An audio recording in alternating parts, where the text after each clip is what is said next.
Welcome! In this video we are going to talk about logging handlers in Redbird. So Redbird also has a logging handler which is useful if you need to store the log records in a database or if you wish to read the records later programmatically. So let's call this log. And basically what we will do is to import logging. Then from redbird.logging we import the repo handler, and from redbird.repos we import the memory repo. Let's say we want to store logs in memory. What we will do is to create an instance of the memory repo, then create our handler with the repo handler, and the repo is the log repo, and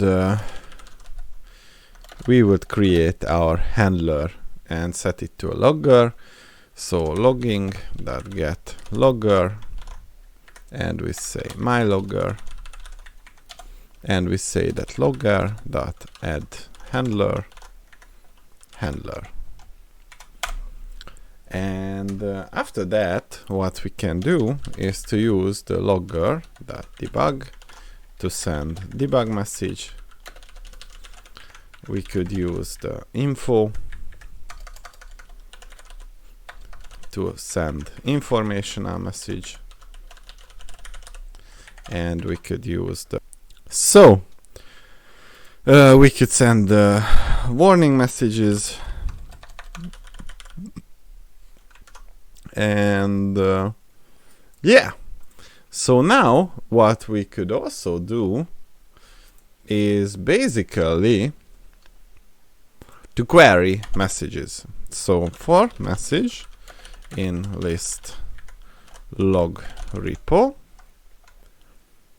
dot filter by, and we say that the level name is equal to info. And then we would print the message. Now if we execute it,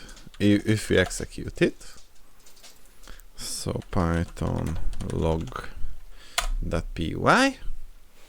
we can see that info.all.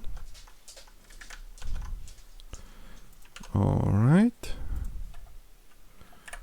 We have one more than we need, and yeah, we send the message out, and there we go. And technically this is how you could store your log files with custom log handler in Redbird. So see you in the next